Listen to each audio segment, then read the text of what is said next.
दोस्तों नमस्कार। मैं इसमें लखनऊ में हूँ, लखनऊ के सीरोज कैफ़े में हूँ। यहाँ इंटेलेक्चुअल्स बैठते हैं और बौद्धिक चर्चाएं करते हैं।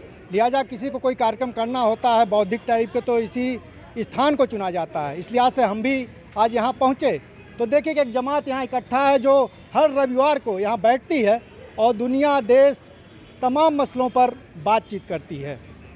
और इस समय चुनाव चल रहे हैं, आप जानते हैं पूरे देश का माहौल गर्म है। तीसरे फेज़ की पोलिंग जो है आखिरी दौर में है।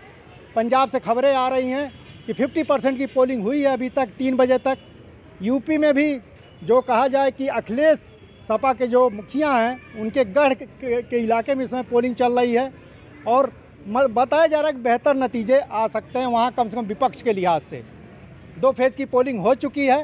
लिहाजा कह सकते हैं 7 चरणों में जो चुनाव होने हैं, 3 फेज़ के चुनाव आज ख़त्म हो रहे हैं और इन 3 फेज़ में क्या भविष्य के 7 चरणों के लिए संकेत है वो सामने आ रहा है। उस पर पूरे देश के अंदर बहस चल रही है और पूरे देश की निगाहें कह सकते हैं यूपी पर है। आप जानते हैं पूरे देश में बहस है।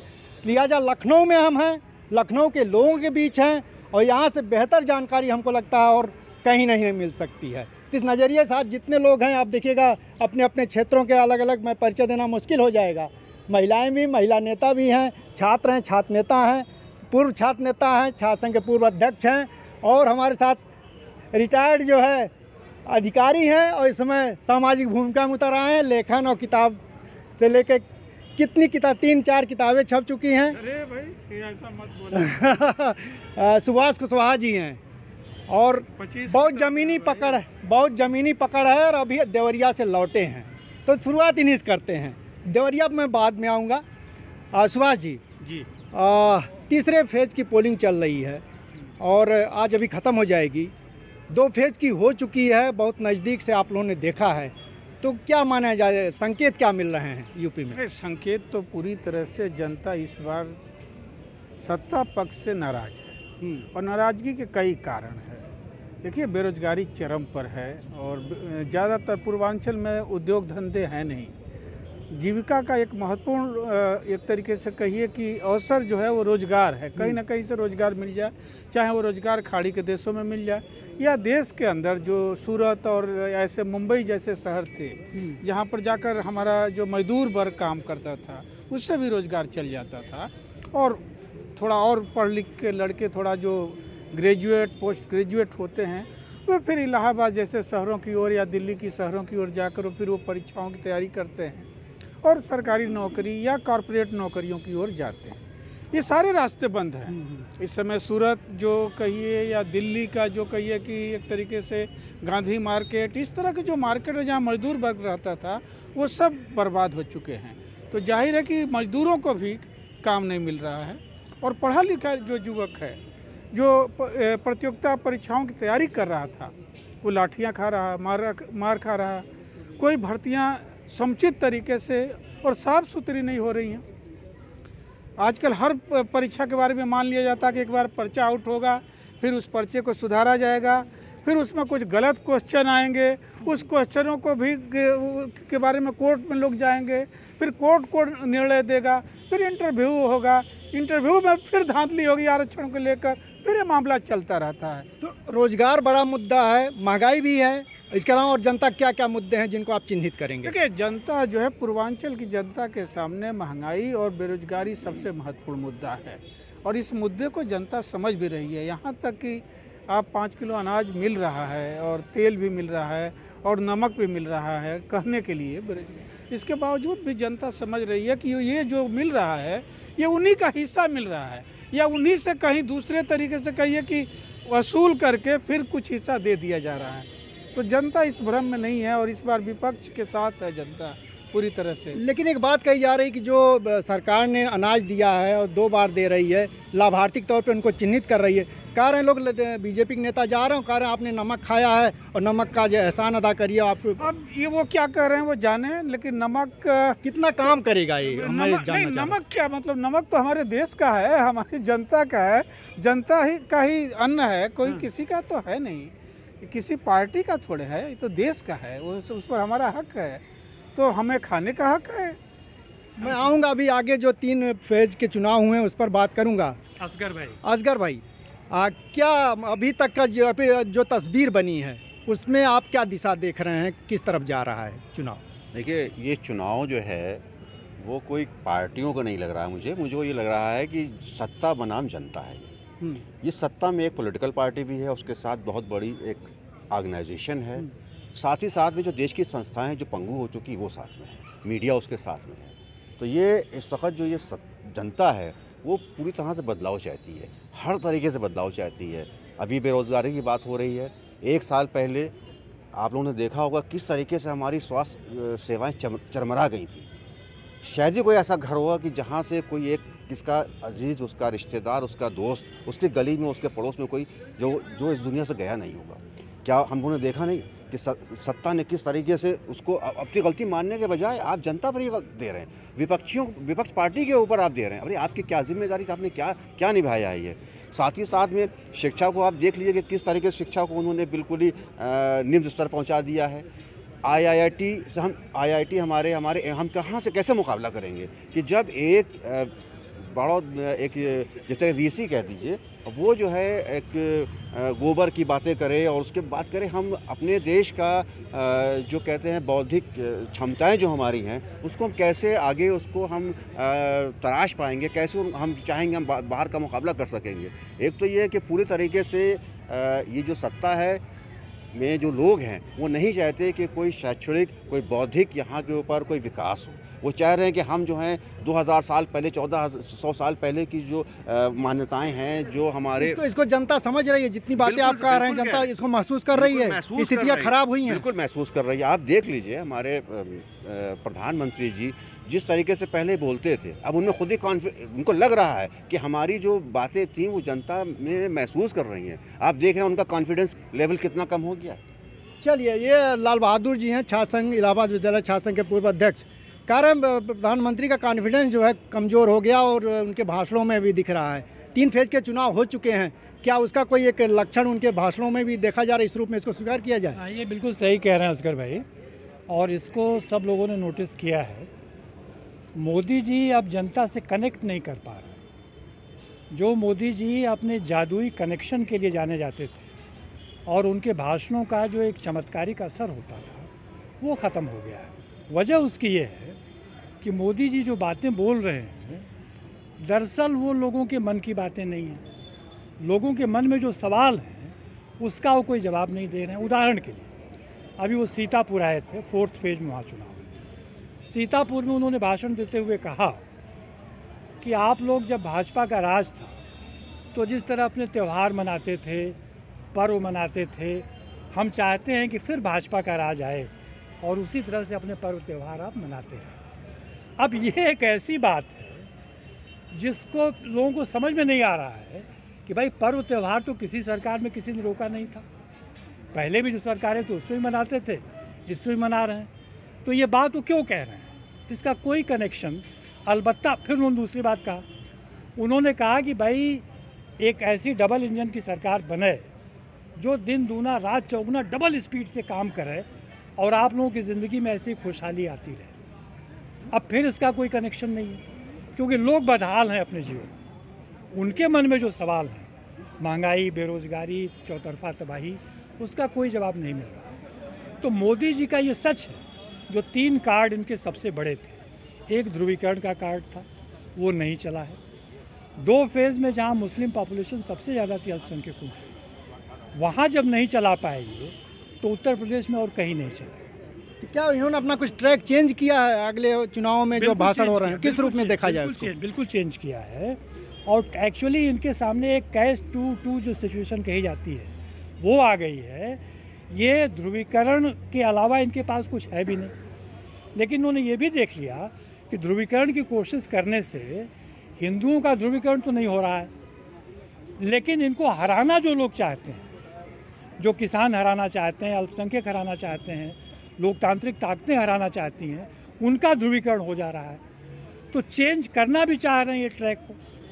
जैसे इन्होंने ये कहा, मोदी ने कानपुर में आकर के अपनी रैली में इन्होंने मुस्लिम महिलाओं को संबोधित किया, यहाँ तक कि मुस्लिम पुरुषों को संबोधित किया। योगी ने भी ट्रैक चेंज किया अपना। उन्होंने कहा भाई जो 80-20 की हमने बात किया था वो हिंदू मुसलमान की बात नहीं थी, 80 जो लोग समाज में विकास चाहते हैं और 20 लोग वो हैं जो विकास में रोड़ाहट करते हैं। तो उन्होंने एक नया नारा गढ़ा, विकास और बुलडोजर। जो पहले बुलडोजर सिंगल लाइन चल रहा था, अब डबल लाइन हो गई, विकास और बुलडोजर। विकास के रास्ते में जो आएगा उसके ऊपर बुलडोजर। तो ये चेंज कर रहे हैं, लेकिन बहुत ज़्यादा चेंज कर भी नहीं सकते, क्योंकि इनके पास ध्रुवीकरण के अलावा और दूसरा कोई कार्ड है भी नहीं। तो मैं कह रहा था कि न ध्रुवीकरण का कार्ड चला, लाभार्थी पर अभी इटावा के एक विधायक का, जो इसमें विधायक हैं, उनका एक वीडियो वायरल हो रहा है। वो महिला बेचारी कह रही हैं कि भाई लोग गल्ला भी खा गए, अनाज भी खा गए, पैसा भी खा गए, नमक भी खा गए, लेकिन अब हम जो वोट मांगने जा रहे हैं तो लोग सीधे मुंह हमसे बात नहीं कर रहे। तो उन्होंने कहा कि ये तो लोग अन्याय कर रहे हैं, लोगों को पहले ही कह देना चाहिए था कि आप काम नहीं खाएंगे। तो रियलिटी ये है, कुछ इलाकों में सुभाष जी जो कह रहे थे, ज़रूर इतनी भयानक गरीबी है कि जिन तबकों में अभी राजनीतिकरण करीब करीब शून्य है, उनकी कोई राजनीतिक पार्टी या कोई नेता विकसित नहीं हुआ है, वहाँ कुछ हिस्सों में इसका असर ज़रूर हो सकता है। लेकिन आम तौर पर अब नीचे तक ध्रुवीकरण हो गया है, नीचे तक राजनीतिकरण हो गया है, इसलिए आम तौर पर इस लाभार्थी कार्ड का भी कोई ख़ास फ़ायदा सरकार को नहीं मिलने जा रहा है भाजपा को। यह भी वजह है कि समस्याएं इतनी विकराल हैं, इतनी बड़ी समस्याएं हैं कि 5 किलो अनाज से अब उसका कोई हल होने वाला नहीं है। लोग कह रहे हैं इससे बहुत ज़्यादा तो हमारा खेत में अनाज चढ़ गए, सांड चढ़ गए, महंगाई में आपने लूट लिया।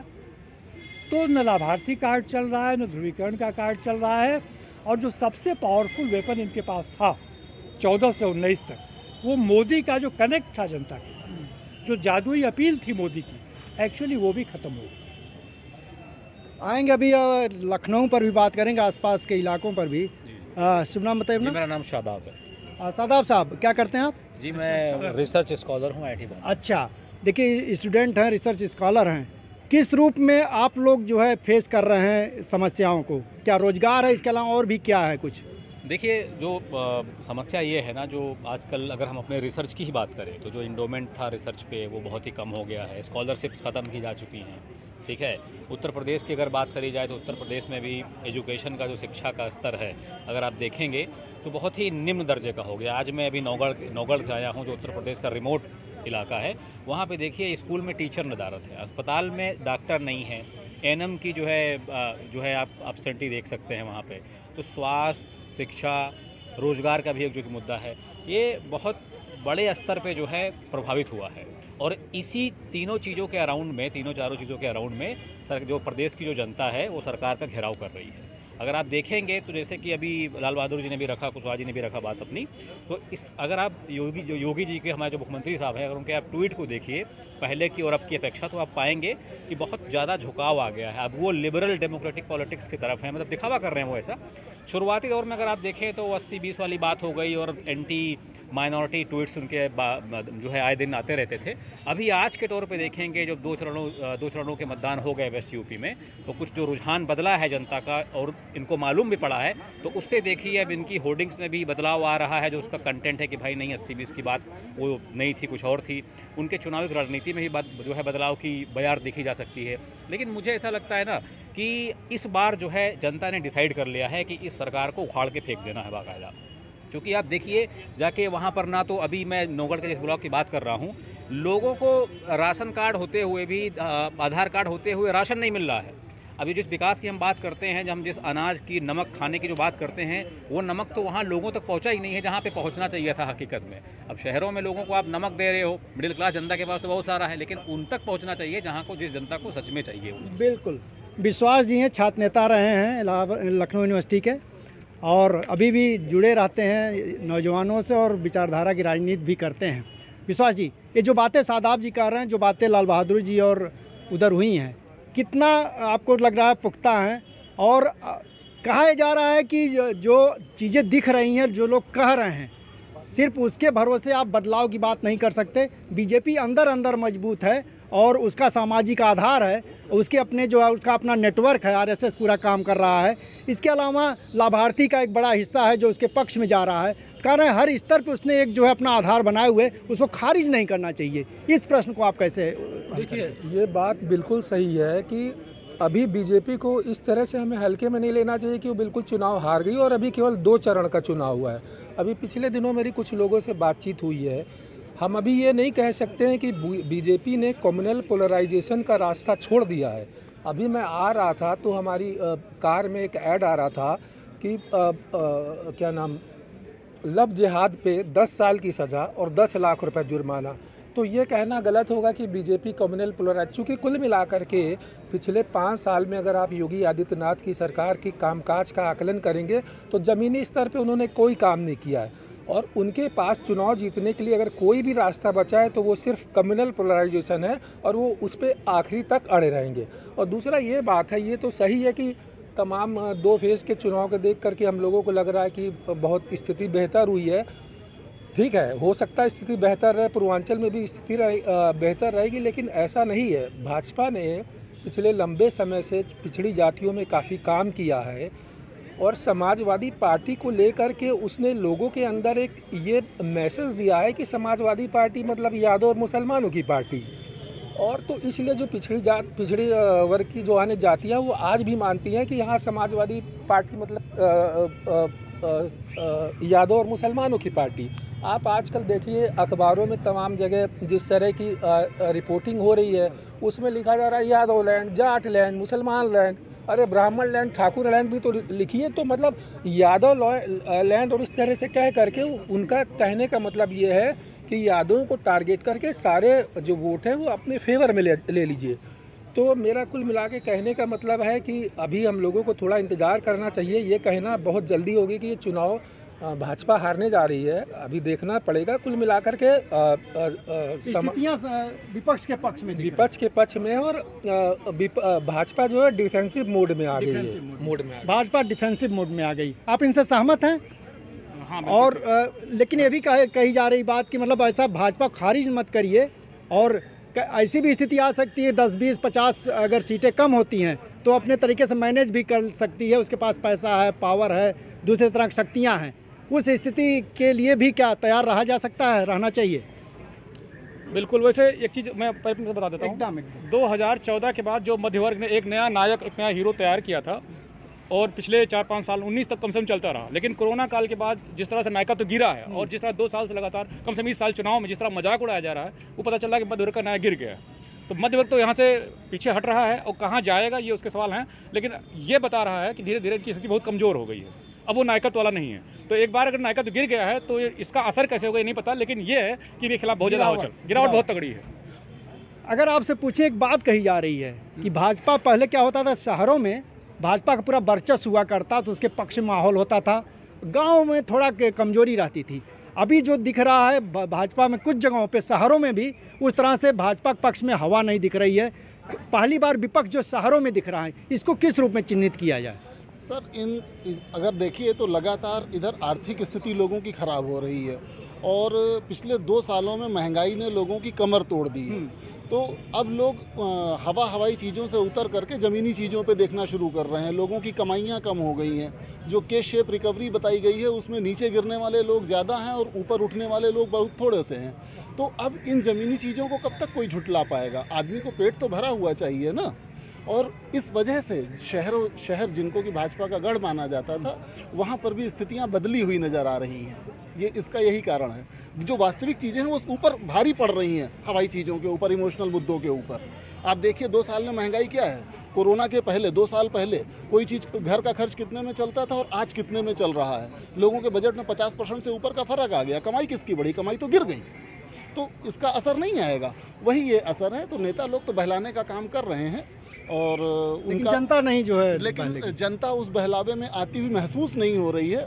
पिछले 2 चरण की वोटिंग हम लोग देख चुके हैं और अभी तीसरे चरण की वोटिंग खत्म हो गई आज। तो चौथे चरण के लिए फिर आएंगे आपके पास।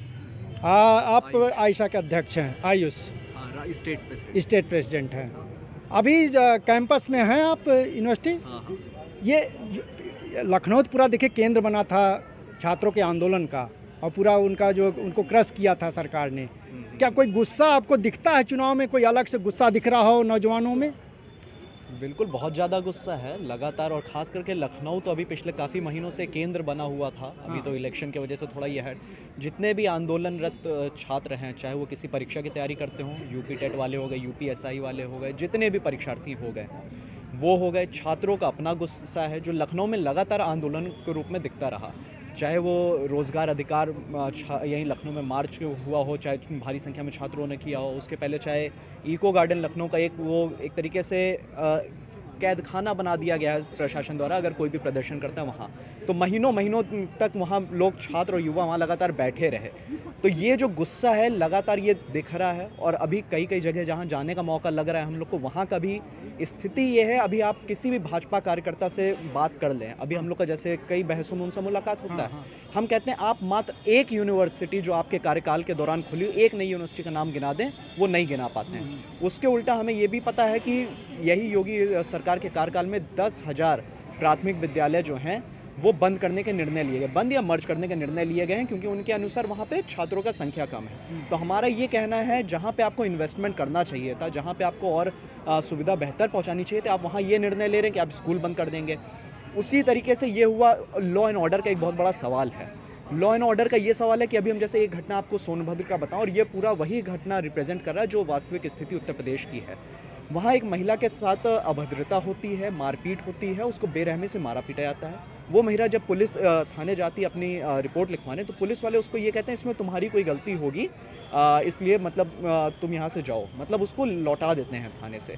और ये वही उत्तर प्रदेश है जहाँ पे महिलाओं के खिलाफ सबसे ज़्यादा अपराध दर्ज होते हैं, और ये वो मतलब उसके बाद भी हमें पता है बहुत सारे अपराध पुलिस नहीं लिखती। लेकिन आज से कारण कि लॉ एंड ऑर्डर मैंने ठीक किया है, उसको किस रूप में देखा? हमारा ये कहना है, इनका जो लॉ एंड ऑर्डर इनका कहना है वो ये अपने आप में सबसे बड़ा सांप्रदायिक लॉ एंड ऑर्डर यहाँ का जो उत्तर प्रदेश का दिखा, और महिला विरोधी, उसके तमाम उदाहरण हम दे सकते हैं। अभी उत्तर प्रदेश में घटना लखीमपुर में हुआ था, जहाँ टिकुनिया में जो अजय मिश्रा टेनी है, उसका जो बेटा आशीष मिश्रा टेनी, उसने जो गाड़ी चढ़ा दी थी किसानों के ऊपर, उसको बेल मिल जाती है, और जबकि हमें पता है एफआईआर में जो उसके पिता का नाम जो कैबिनेट मिनिस्टर, उससे पूछताछ तक नहीं होता है। एक ये सवाल। लेकिन उसके बदले जो एक पत्रकार मात्र जो कवरेज करने आया था हाथरस में, सिद्दीकी कप्पन, वो आज तक जेल में है, वो आज तक वहीं जेल में परेशान उनको करके रखा गया। आएंगे और बात करेंगे। यहाँ कुछ ये महिला नेता हैं, चलें इनसे बात कर लिया जाओ। कहाँ गई हो? मीना जी, अभी आप दौरा करके लौटी हैं लखीमपुर से, तो वहाँ आज पोलिंग भी है उस इलाके की। 23 को है। तो आप ज़मीन पर जब गई तो वहाँ क्या देखी, क्या लगा आपको, किस तरह से जनता सोच रही है, उसके क्या मुद्दे हैं? जनता का मुद्दा सीधा उनका रोजगार और महंगाई, तीसरा सुरक्षा दिखा। और जिस बात को अभी जो संसद चल रही थी, प्रधानमंत्री ने कहा था कि हमने गरीबों को लखपति बना दिया, उसकी जो ग्राउंड रिपोर्ट है वो है कि आखिरी पायदान पे जो खड़ा है इस देश का नागरिक, उनके पास कोई भी योजना नहीं गई है, ना उज्ज्वला योजना का उनको लाभ मिल रहा है, ना उनका मकान बना है, ना विधवा वृद्धा पेंशन मिल रही है, केवल राशन मिल रहा है। उसमें भी जब मैंने कहा अभी 5 किलो आपको मिलता है, उसमें आपका महीना चल जाता है, तो कह रही थी कैसे चल सकता है। अगर हम जो सिख हैं वहाँ और उनके खेत में गन्ना छीलने नहीं जाएंगे तो हमारे घर में चूल्हा नहीं जलेगा। और छोटे छोटे बच्चे, मतलब 5-7 साल के बच्चे से लेकर के बूढ़ी महिला तक, मैंने खुद देखा कि खेतों में सुबह से ही लग करके मटर तोड़ने का काम कर रहे हैं, और एक बोरा मटर तोड़ने पे उनको 35 से 30-35 रुपया मिलता है। ये उनकी हालत है। तो उनके लिए सबसे बड़ा इशू है कि कैसे रोजगार मिले और कैसे उनका चूल्हा जलेगा। बीजेपी के खिलाफ रिएक्शन हर लेवल पे। ये जो राशन वाला मसला, उस पर बीजेपी क्या बरगलाएगी नहीं? उनको क्या अपने पक्ष में नमक वाली बात कही जा रही, नमक खा रहे हो, एहसान अदा करो, इस तरह का कोई बात जाए तो क्या उसके पक्ष में भी वोट कर सकती है? नहीं, लोगों का कहना था कि भाई हमें काम मिले, हमें 5 किलो राशन नहीं चाहिए है, हम काम करना जानते हैं और जो हम जानते हैं वही मुझे काम दिया जाए, हम अपनी व्यवस्था कर लेंगे। वो कह रहे थे हमारे बच्चे 2 साल से स्कूल नहीं गए हैं, वजीफा नहीं मिल रहा है, तो ये 5 किलो राशन में तो हमारा घर चल ही नहीं सकता है। हमें काम चाहिए, मजदूरी चाहिए, और उस मजदूरी का वाजिब दाम चाहिए। बिल्कुल। शुभ नाम बताइए अपना? अजय शर्मा नाम है। अजय जी, आपको क्या लग रहा है, अलग चीज़ इस चुनाव में क्या दिख रही है पिछले चुनावों से? इस चुनाव में बीजेपी सत्ता में है। हाँ, ये खास बात है। दूसरा, सांप्रदायिकता जो है अभी बहुत मुखर नहीं है।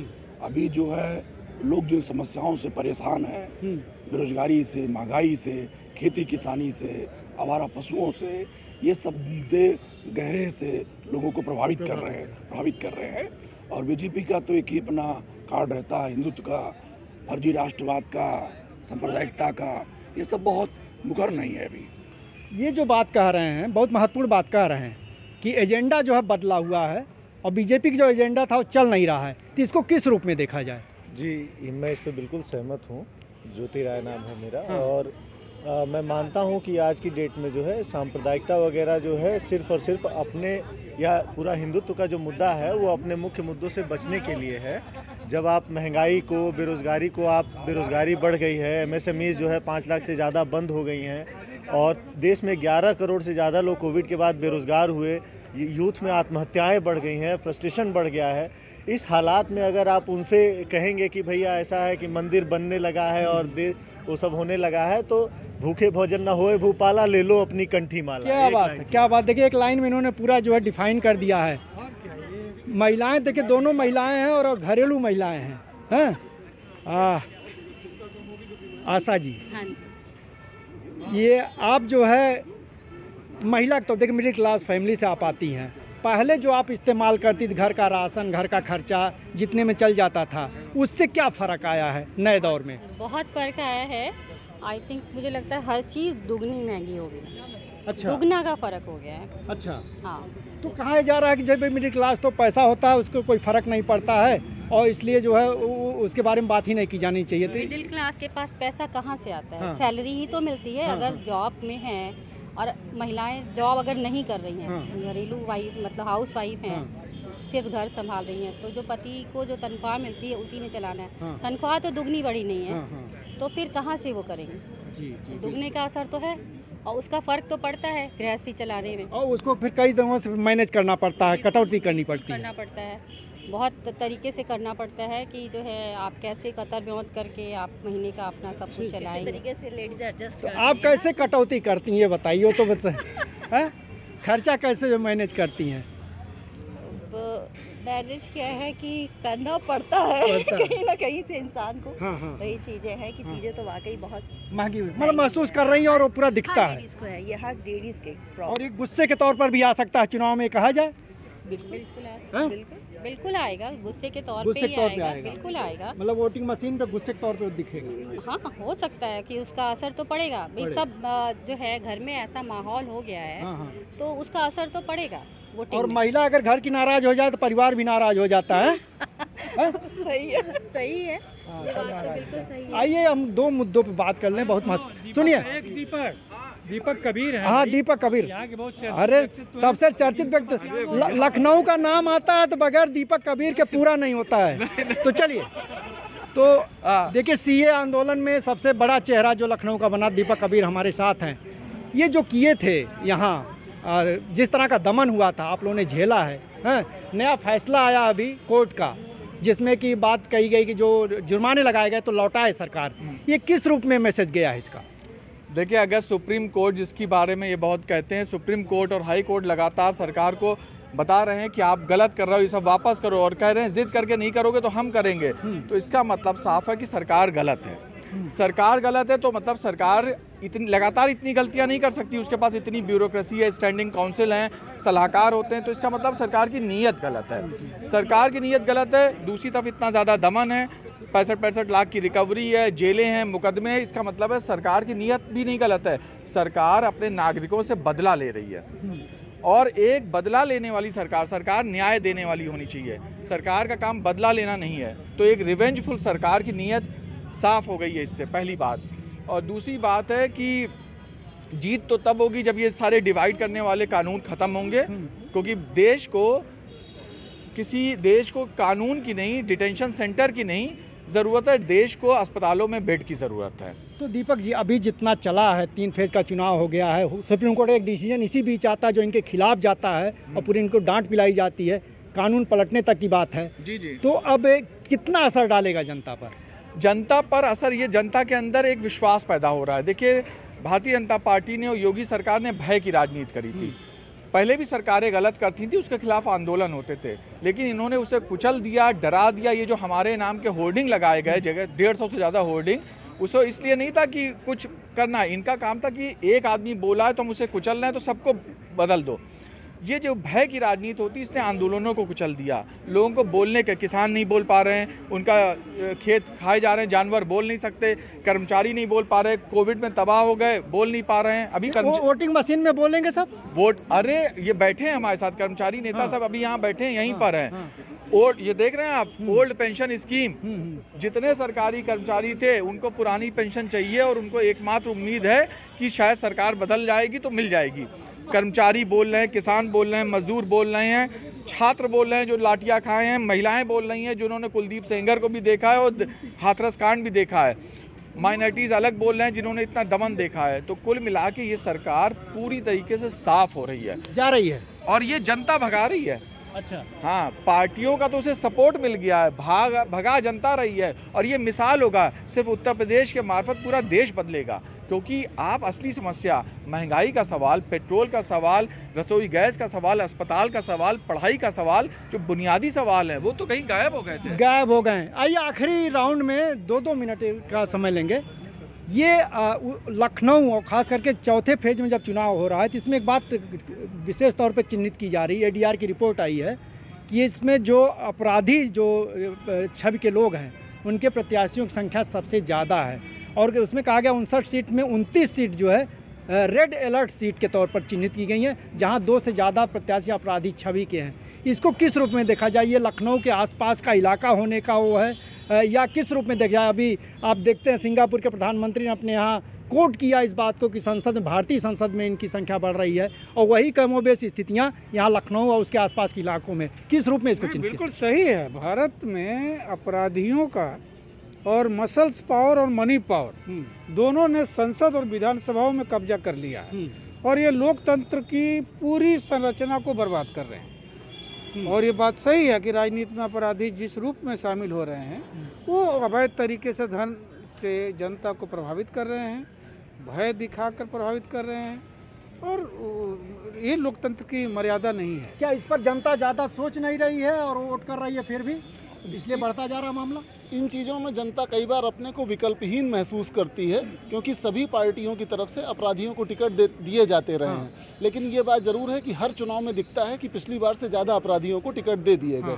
जनता इससे छुटकारा पाना चाहती है, लेकिन उसे विकल्प नहीं दिखाई दिख रहा। लाल बहादुर जी, इस पर आप उत्तर देंगे, उसके बाद मैं कंक्रीट कुछ और पूछूंगा।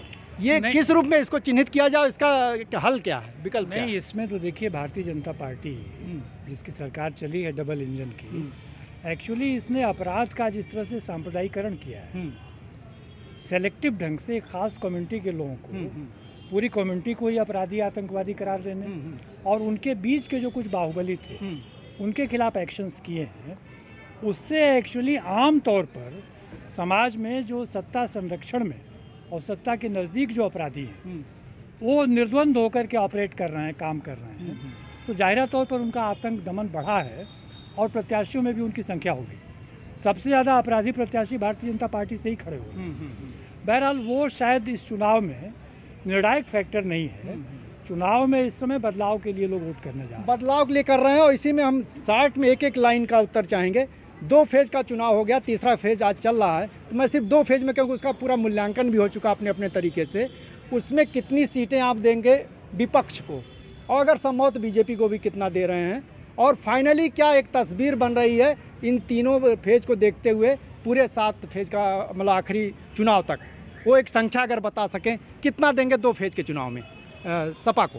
सर, तीनों फेज को मिला करके लगभग 2/3 सीटें सपा की जाएंगी, सपा की तरफ जा रही हैं। 2/3 सीटें, तो फिर कहने मतलब आप पूरा पूर्ण बहुमत, 2/3 बहुमत तक दे रहे हैं सपा को फाइनली? पूर्वांचल का मामला अभी उतना स्पष्ट नहीं है, तो वहाँ पे हो सकता है कि बढ़त थोड़ी सी कम हो जाए, लेकिन पूर्ण बहुमत की तरफ सपा जा रही है। अच्छा, नहीं, मैं तो देखिए इस तीनों फेज को मिलाकर मैं 105 सीटों तक का अनुमान कर रहा हूँ। अच्छा, हाँ, कि 105 सीटें इनको सपा को मिल जाएगी। अच्छा, और बाकी सीटों में कुछ बसपा को भी मिलेगी, कुछ भाजपा को मिलेगी, और 1-8 सीटें कांग्रेस को भी मिलेंगी। अच्छा, तो सीटें तो बटेंगी। और फाइनल क्या एक अगर कोई नहीं, फाइनल तो देखिए इस बार पूरी तरह से परिवर्तन के लिए वोट पड़ रहा है, और पूरा उम्मीद है कोई अप्रत्याशित कोई हथकंडा न अपनाया गया, तो सपा की सरकार बन रही है, लौट रही है इस बार। लाल बहादुर जी, यही सवाल, हाँ, मैं भी यही कहना चाहता हूँ कि ये वोट हो रहा है बदलाव के लिए। हाँ। और ये सच है कि भाजपा और यहाँ की जो कारपोरेट ताकतें हैं उनके लिए भी बहुत बड़ा दाव इस चुनाव में लगा है। यूपी जाने का मतलब दिल्ली जाना है, आमतौर पर सब लोग कह रहे हैं, तो हमको आखिरी क्षण तक इंतज़ार करना पड़ेगा। यहाँ तक कि काउंटिंग होने के बाद भी ये क्या कुछ कर सकते हैं अपनी सत्ता को बचाने के लिए, वो देखना होगा। वरना मुझे ये लग रहा है ये एक अंडर करेंट है, और न सिर्फ पहले 2 फेजेस में, बल्कि जब करंट होती है तो फिर कोई इलाका, कोई जाति, कोई समुदाय, कोई उससे क्षेत्र बचता नहीं है। तो वो बदलाव की एक अंडर करंट चल रही है। जी बिल्कुल। सीटें बताइए। सीटें हमारे हिसाब से 110 सीटें जो हैं वो सब तीनों फेज में। अच्छा। 110 सीटें जो और फाइनल कितना हो सकता है? फाइनल हम 250 मान के चलते हैं, 250 प्लस में। 250 प्लस। अच्छा, मतलब सरकार बदल रही है? बिल्कुल, सरकार बदल रही है। आप भी सहमत हैं इन लोगों से? सीट तो पक्के तौर पर नहीं बता सकता। हाँ। लेकिन मौजूदा सरकार जा रही है, पक्का है। जा रही है। आप भी कुछ इसी तरह का जो है? बिल्कुल, जाना तय है। अभी आप पूरब में जब जाएंगे तो देखेंगे वहाँ एक तरफा रहेगा, जाना। अच्छा, एक तरफा रहेगा। वो कह रहे थे पूरब में कमजोर रहेगा। कमजोर हो सकता है? कमजोर नहीं होगा, पूरब में सवाल ही नहीं पैदा होता है। देखिए, पूर्वांचल से हैं, ये बता रहे हैं, सवाल ही नहीं पैदा। तो असल में पूरा जो सोशल जस्टिस है, बीजेपी ने जो अपने पिछली बार जो लोगों को इकट्ठा किया था वो सब लोग भाग गए। तो अब सवाल ही नहीं पैदा होता है कि सीटें आएंगी। सीटें आएंगी कहाँ से? सोशल बेस क्या है बीजेपी का? सिर्फ ये जो प्रोपोगेंडा है इस पे वोट नहीं मिला था, और ना ही मोदी और योगी के नाम पे वोट मिला था। वोट तो सोशल बेस पे मिला था, जो इकट्ठा कर रहे थे। अब इस बार कुछ नहीं है, सब खाली है। क्या खाली हो गई है बीजेपी? बीजेपी तो चली जाएगी, लेकिन कैलकुलेशन में नहीं बता सकता क्या होगा, कैसा होगा, लेकिन बीजेपी जाएगी। ये तो दोनों फेज, तीनों फेज में कितना देंगे आप? नहीं सर, ये मुझे कुछ कैलकुलेशन नहीं कर सकता। चलिए, देखिए यहाँ जो पूरी बातचीत हुई, आपने देखा होगा मुद्दे हैं, जनता कितना जो है नाराज है, वो सारी जो है चीज़ें लोगों ने अपने अपने तरीके से बताई, और सब ने एक साथ एक सुर में बोला बदलाव के लिए वोट हो रहा है और बीजेपी का जाना तय है। लिहाजा हम लोग को इंतज़ार करना होगा क्या होता है 7वें फेज के बाद 10 मार्च को। लखनऊ से अपने सहयोगी आजाद शेखर के साथ मैं महेंद्र मिश्र।